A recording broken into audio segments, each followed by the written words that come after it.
Boa tarde, estamos ao vivo com o Ciência de Bolso. Me chamo Camila Mansur. Boa tarde, eu me chamo Bruna.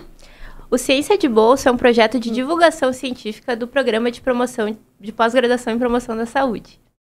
Nesse semestre, os nossos episódios eles são voltados para conhecer e discutir ações desempenhadas tanto por docentes quanto discentes do Programa de Promoção em Pós-Graduação da Saúde aqui da Unisc, durante as enchentes que aconteceram aqui no Rio Grande do Sul. Nesse terceiro episódio, então, nós vamos falar sobre o lixo hospitalar nas enchentes. Como evitamos uma tragédia ainda maior. Então, para isso, a gente convidou a enfermeira e também doutoranda do PPGPS, a Débora da Silveira Siqueira, para falar sobre as atividades que ela desempenhou nesse período e nos contar também sobre o projeto de tese. Seja bem-vinda. Obrigada, Bruna.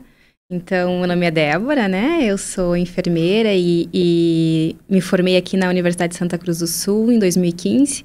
Atuo como enfermeira desde então. Atualmente, eu sou gestora e coordenadora de governança e infraestrutura do Hospital Nanério, que me proporcionou, né, além de cidadã, também auxiliar nesse processo e em toda a situação que ocorreu na catástrofe das enchentes. Desenvolvo meu trabalho muito na gestão ambiental e era algo novo, né? Quando um pouco diferente do que eu aprendi em toda a graduação como enfermeira. Então, como era uma carência, uma vulnerabilidade que eu via, eu fui buscar, então, né, estudar e me aprofundar sobre isso. Fiz meu mestrado no programa, né, em promoção da saúde, voltada para a gestão ambiental, voltada para o gerenciamento de resíduos, né, hospitalares, e continuei, então, no doutorado.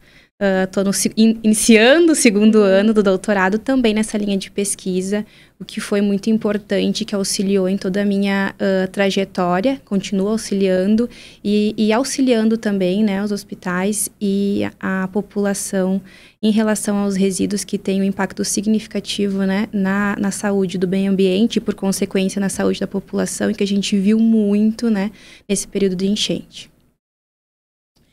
Então, Débora, queria aproveitar, então, a tua apresentação e que tu nos contasse um pouco da onde tu atuou durante as enchentes e quais que foram as principais atividades que tu desempenhou. Quando as enchentes chegou, né, numa fase em que bloqueou as estradas, onde a gente não conseguia ter acesso a municípios vizinhos, foi algo, e muito rápido, né? A gente não teve, a gente achou que não ia acontecer, e quando realmente, né, bloqueou estradas. Eu prestei um auxílio muito grande para Rio Pardo, né, para o Hospital de Rio Pardo, nós também, como Santa Cruz do Sul, por mais que a gente foi afetado, né, mas não tanto quanto alguns municípios vizinhos, a gente também sofreu com entregas de insumos que são importantes para garantir a continuidade da saúde, né, da nossa população. Então, a entrega de insumos, de materiais e a questão de recolher esses resíduos hospitalares foi afetado, né? Então, a gente ficou aí praticamente mais de 20 dias sem que as empresas terceirizadas conseguissem ir até, né, os municípios, ir até as instituições e recolher esse resíduo. Tu imagina, e a saúde não parou, né? As pessoas não pararam de ficar doentes, a gente precisava continuar prestando assistência à saúde. E prestando assistência à saúde, a gente está gerando resíduo. Então, isso foi acumulando.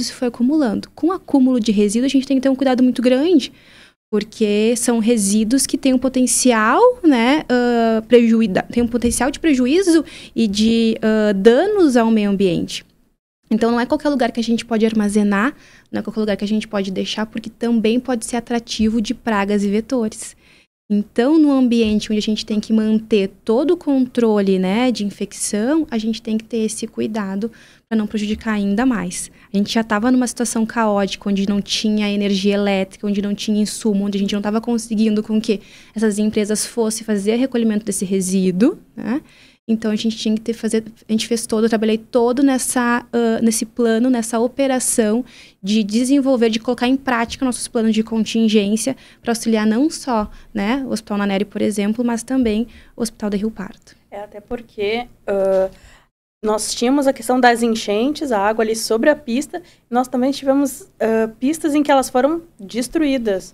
Então, que realmente não tinha como fazer essa coleta desses resíduos e poder dar o descarte adequado para eles. Exatamente.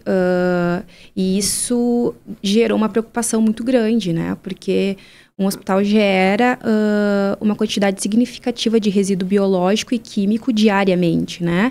Claro que não é nada comparado ao resíduo comum. Então, nas instituições de saúde, a grande maioria de resíduo de saúde gerado é resíduo comum, né? Que não tem um risco tão grande ao solo, ao meio ambiente, mas também gera, né, constantemente resíduos biológicos, que tem aí, né, todo um potencial de risco e químico também. E esses resíduos, alguns tipos de resíduo biológico, tem que ter toda uma refrigeração para armazenar. Então, não é qualquer lugar que pode deixar. E muitas vezes o local de armazenamento é pequeno, né? Não tem uma estrutura para se manter por muitos dias sem um recolhimento. Então, tem que ter um cuidado. Então, isso gerou uma preocupação muito grande. Débora, a gente já vai falar dessas questões de classificação, do descarte correto e tudo mais.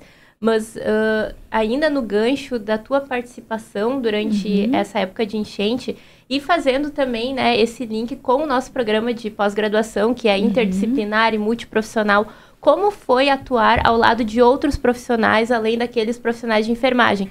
Eu acredito que tu acabou tendo esse contato também com profissionais que não são da saúde nesse período. Como que foi para ti? Foi um aprendizado muito grande, né? O momento que a gente tem esse convívio, esse contato com outros profissionais, a gente aprende muito, né? Foi numa situação de tragédia, uma situação de que a gente também estava abalado emocionalmente, porque tinha famílias que foram afetadas, né? Famílias ou familiares ou amigos, né? Que estavam nessa situação triste, mas ao mesmo tempo a gente estava ali para trabalhar em prol das pessoas, de um todo, da população. E compartilhar o conhecimento com outros profissionais foi muito gratificante. No momento que a gente compartilha o conhecimento, a gente chega, né, no resultado mais rápido, com mais efetividade. Então, foi aprendizado, né? O que eu resumo, assim, do que eu tive, né, de experiência em compartilhar o conhecimento e poder estar junto, atuando com outros profissionais, foi o aprendizado. É aquela máxima, né, de que a união faz a força. Exatamente. Ainda mais nesse momento que foi delicado para todos nós, né? Em algum grau, a gente acabou sendo atingido, nosso trabalho, pessoas que nós conhecíamos, enfim. Então, né, seguindo, tu comentou ali em relação ao descarte. Tu poderia falar um pouquinho de como funciona a separação desse lixo, as classificações deles e os processos de reciclagem desses resíduos em saúde? Em relação ao risco que ele traz para o solo, para o meio ambiente e tudo mais. Sim, Camila. Os resíduos de serviço de saúde, ou, né, até para a grande população entender um pouquinho, né, melhor, que é o lixo, né? Quando a gente fala resíduo, é a mesma coisa que lixo, né? Mais ou menos. Quando a gente fala resíduo, é que a gente tem ainda todo um potencial da gente reaproveitar. Por isso que a gente chama essa nomenclatura de resíduo. E lixo é aquilo que a gente não consegue mais reaproveitar, né? Então, por isso que a gente vem mudando e vem trocando essa nomenclatura de lixo para resíduo. Então, os resíduos de serviço de saúde, que pode-se dizer que é a mesma coisa que lixo, eles são classificados em 5 classes, né? Resíduo biológico, que é o grupo A, então a gente fala classe A, B, C, D e E. Então, a gente tem 5 classes que a gente gera diariamente dentro, né, de uma instituição de saúde. O A é o resíduo biológico, aquilo que tem secreção, tem sangue, né? Resíduo corpóreo de pessoas, de pacientes. O B são resíduos que tenha algum componente químico que a gente precisa descartar, né? Então, tudo que vem é do químico. O C é radioativo, então, qualquer resíduo, substâncias, equipamentos que tenha, né, algum potencial contaminante com radiação, a gente precisa ter um cuidado especial, então ele está dentro da classe C. A classe D é o resíduo comum e é o que a gente mais gera. E a classe D, ela se subdivide em 2 grupos. O resíduo reciclável, né, que é aquilo que a gente pode reutilizar, reaproveitar, que é o papel, o plástico, né, o metal, o vidro, enfim. O orgânico também, né, tudo que a gente conseguir. E aí a gente tem uma questão muito importante dentro dos hospitais, que aquilo que é gerado pelo paciente a gente não pode, né, tipo o resto de alimento do paciente a gente não pode descartar como orgânico, porque pode ter, né, alguma contaminação, um paciente que está em isolamento, então tem um cuidado, mas todo o resíduo orgânico é feito dentro das cozinhas, né, dentro do serviço de nutrição e dietética. No preparo desses alimentos, a gente pode, né, sim, reaproveitar com composteira, enfim, com todo um cuidado e fazer a reciclagem, né, o reaproveitamento desse lixo orgânico, que também é hospitalar, que é reclassificado. E a outra classe do grupo D é o resíduo que a gente não reaproveita, que a gente não recicla, né, e que deve ser o mínimo possível. E a gente tem que, né, que vir da premissa que a gente precisa reutilizar, reaproveitar. Nós somos muito consumistas, né? A gente vê uma população que consome muito. Então, isso tem um impacto, né? Então, a gente precisa cuidar e reutilizar e reaproveitar. E esse resíduo que a gente não consegue reutilizar e reaproveitar dentro dos hospitais é, por exemplo, o papel toalha que seca a mão, né? O papel higiênico, a fralda de paciente também é um resíduo comum, não é um resíduo biológico, claro que tem suas exceções e isso gera dúvida também, né? Um exemplo, uma fralda normal de um paciente acamado que não esteja em isolamento. O que é isolamento? O paciente que esteja dentro de um quarto, que tem algum germe, né, algum micro-organismo, que não possa ter contato para não, né, transmitir, contaminar outros pacientes. Então, esse paciente, por exemplo, se está fazendo uso de fralda, aí sim, aí ele tem outra classificação, resíduo, e ele vai para um resíduo biológico, essa fralda. Agora, um paciente que esteja em tratamento quimioterápico, e que ele está, né, excretando também substâncias quimioterápicas ali. Então, essa fralda, ela não é nem biológica e ela não é nem comum. Ela é uma fralda que tem que ser descartada no lixo químico. Nossa. Né? E depois que o paciente termina o tratamento de quimioterapia, 48 horas após, ele continua, né, ainda eliminando. Então, o profissional que está cuidando desse paciente tem que ter esse conhecimento, porque ainda ele tem que descartar aquela fralda num lixo químico. Né? E, por último, a última classificação, então, é o grupo E, que é o pérfuro cortante, que é todo aquele resíduo que tenha, então, uma superfície pontiaguda, né? Que possa perfurar, que possa cortar, né? A agulha, bisturi, enfim. E esses resíduos, eles são colocados descartado em um ambiente diferente, que não é uma lixeira convencional, né? Que a gente está acostumada. Tem aquele descarpaque, né? Isso aí, é o descarpaque. É como se fosse uma caixinha de papelão, né? Mas com todo um cuidado, tem uma montagem específica, porque para não ter perigo, né, de perfurar o saco, acidentar, né, algum trabalhador que esteja recolhendo esse lixo, ou no próprio descarte, né, acabar se picando. Então, por isso que é uma caixa específica, onde tem uma montagem que tem que se cuidar, que tem que se respeitar o passo a passo. O limite também, né, de colocar esses pérfuro cortante, tem uma linha pontilhada em toda a caixa, que vai dizer ali, que até ali é o lugar que tem que descartar. Não dá para botar mais do que ele tá marcando. Não, e tem vários relatos, né, de situações de que no dia a dia de trabalho acabam, né, sobrecarregando essas caixas, colocando além do permitido, e no momento de transitar com essas caixas para fazer, né, o descarte, acaba se rompendo o fundo e aí caindo pérfuro para todo lado, e o risco, né, de contaminação é grande, né, de cortar um trabalhador, enfim, aí ter acidente de trabalho. Um trabalho bastante minucioso para todas as classificações, né? Sim. E, então, queria que tu pudesse nos falar e nos dizer como que o teu projeto de pesquisa, então, ele se articula com essas tuas vivências. Muito, Bruna, porque começou aí, né? Eu vendo todo esse universo, né, de situação do nosso dia a dia, porque a gente gera o resíduo de saúde em qualquer momento da nossa trajetória, né, de trabalho. Seja realizando um procedimento no paciente, seja a gente lanchando, né? Eu tô lanchando, levei uma banana, casca de banana é um lixo que é considerado hospitalar por estar dentro do hospital, né? Então, vai desde algo complexo até algo mais simples, mas que a gente também tem que ter esse controle, um gerenciamento sobre isso. E quando eu comecei nessa área da gestão ambiental dentro do hospital, eu vi a imensidão, né, essa imensidão dessa vulnerabilidade, dos profissionais terem dificuldade, né, de classificar, terem dúvidas, aonde eu coloco isso? E o momento que eu classifico errado um resíduo, ele tem um impacto significativo, porque o resíduo não termina quando eu coloco na lixeira, né? Após eu classificar ele vai, né? Vou colocar dentro da lixeira e depois ele vai ser recolhido e ele vai ser feito um tratamento com ele, né?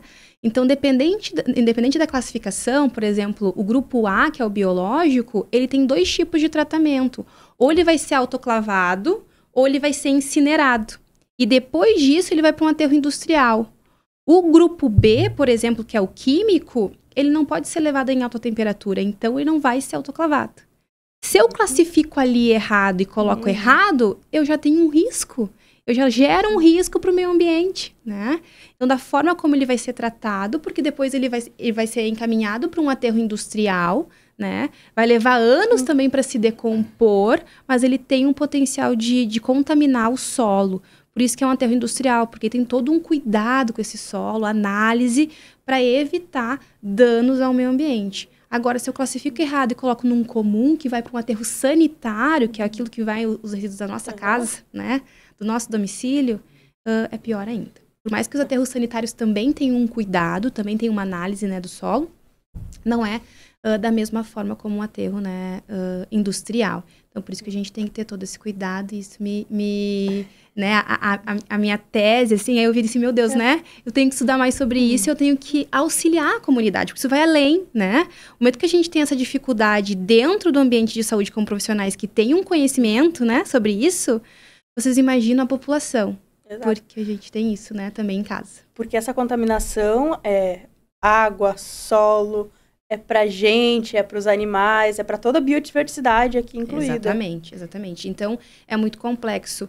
E as enchentes foi mais um alerta da natureza, nos alertando assim, né, pedindo socorro, falando, olhem para o meio ambiente, olhem para que a gente precisa ter esse cuidado. Tu já adiantou, né, a próxima pergunta que eu ia fazer, porque a gente vem falando muito aqui no Ciência de Bolso, que ficou impossível e até mesmo incoerente a gente falar de pesquisa na atualidade sem levar em conta todas essas mudanças ambientais, as mudanças climáticas que todos nós, no mundo inteiro, estamos passando, né?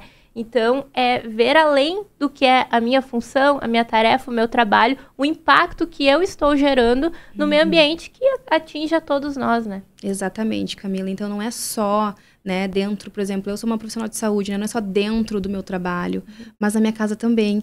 E desenvolvendo desde, né, a dissertação do mestrado e agora também, né, com a tese do doutorado, o quanto a população tem essa carência de conhecimento. Porque, por exemplo, né, durante as enchentes, a gente teve aí um acúmulo de lixo urbano absurdo, né? E aonde isso foi? Então, foi um grande problema para a governança, né?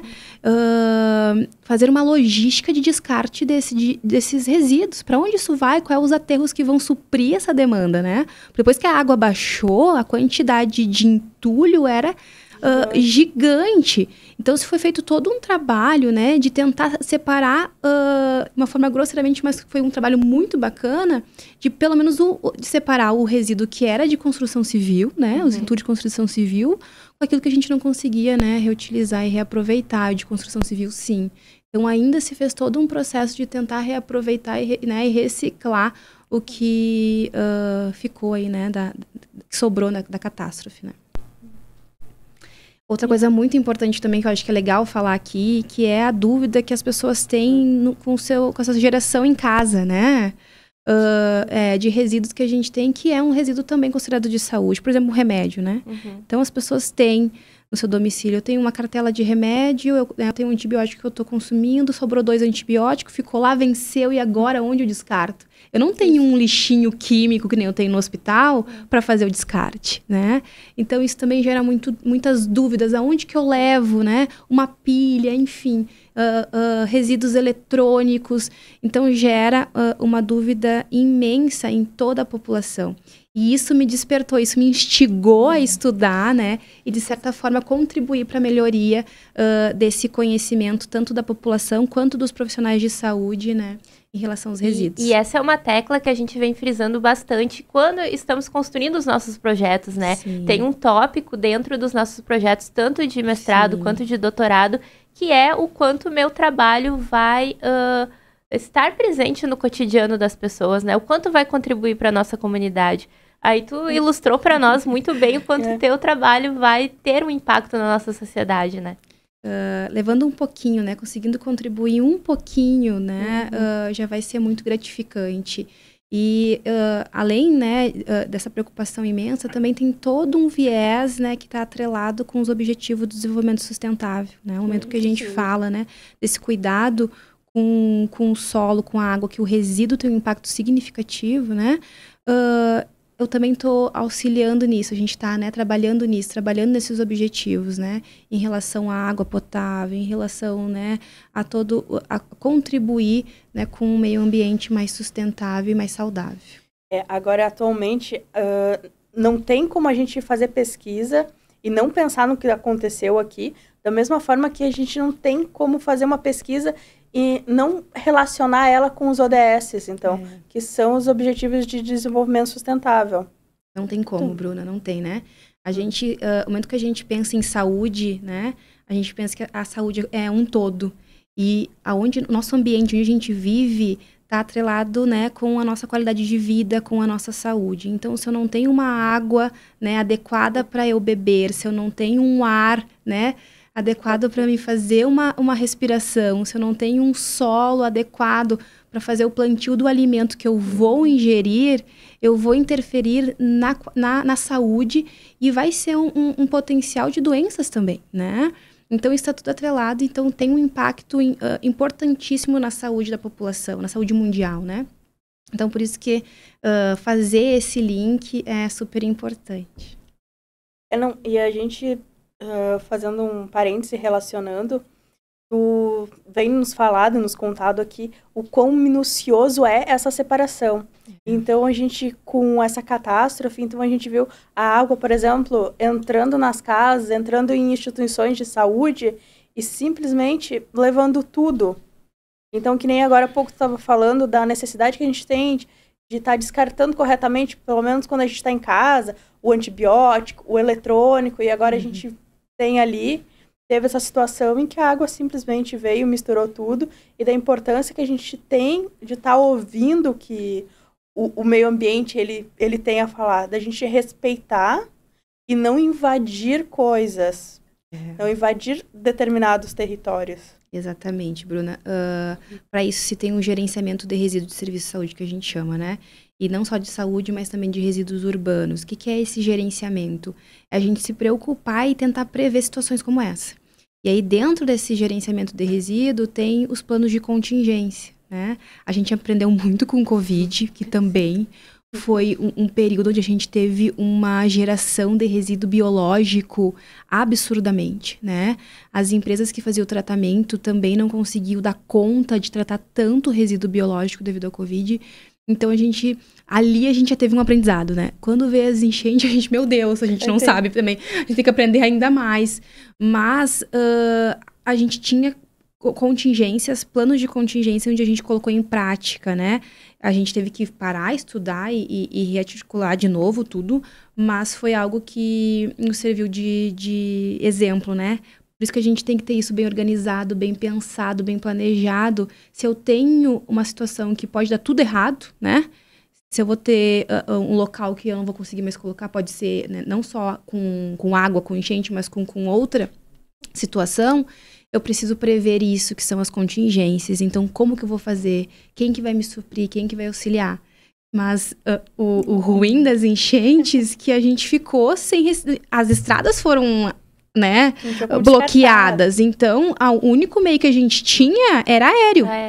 E como é que eu vou, né, levar lixo por helicóptero, e né? uma das maiores preocupações naquele momento era levar o alimento, né? Levar a água. Suprimento, né? Remédios, enfim, água, alimento, algo que é importante, né? Então, por isso que a gente precisa também pensar nisso, de que forma a gente vai ter como armazenar isso, né? Foi o que aconteceu, por um período aí que deu mais de 20 dias, a gente até conseguir, né, o recolhimento. E super compreensivo, né, porque não tinha o que fazer. Exatamente. E como ali destacou Camila antes, que são diretrizes e objetivos ali do nosso programa, de trabalhar a interdisciplinariedade, a multidisciplinariedade, e de que, como é importante para situações como essa, a gente está pensando fora da caixa e está utilizando o conhecimento de outras áreas e outros campos. Exatamente. Porque para conseguir fazer um plano de contingência, como tu falou, a gente não consegue pegar e ter um viés aqui só dos profissionais da saúde. A gente tem que estar pensando em outras áreas para conseguir dar o descarte adequado e não estar contaminando o meio ambiente. Exatamente. E isso é importante, assim, da gente continuar falando sobre isso, a gente continuar alertando, né? Fazendo com que as pessoas também se preocupem com isso, porque às vezes é esquecido, né? Às vezes vem toda uma situação dessa, a gente é impactado, só que às vezes a gente acaba esquecendo, né? A gente acaba não dando a importância que isso pode ter e que isso pode impactar seriamente a nossa qualidade de vida. Então, a gente precisa continuar falando nisso, a gente precisa continuar levando a educação em saúde não só para os profissionais de saúde, mas também para a população, para que tenha esse cuidado, né? Para que continue cuidando, né? Pode ser simples, pode ser de uma forma, né? Eu faço o meu mínimo, mas o mínimo é importante. Se todo mundo fizer o mínimo, isso tem um impacto muito significativo na nossa saúde. Bom, nosso programa, então, ele vem chegando ao fim. E nós gostaríamos muito de agradecer, então, aqui a tua presença, Débora, a presença da Camila também. Eu agradeço e fico à disposição também. Muito obrigada, Débora. Obrigada a todos que assistiram até aqui conosco. Um agradecimento especial ao curso de Comunicação Social aqui da Universidade de Santa Cruz do Sul, nossos parceiros. Obrigada ao Programa de Pós-Graduação em Promoção da Saúde por proporcionar a estrutura necessária para que o Ciência de Bolsa aconteça. Então, vida longa ao Ciência de Bolsa. Obrigada, Bruna. Obrigada novamente, vida longa. Débora. Obrigada, Camila. Obrigada, Bruna. Gostaria de avisar também que em breve a gente retorna com mais um episódio do Ciência de Bolsa. Muito boa tarde, um abraço e até a próxima. Até a próxima. Obrigada, meninas.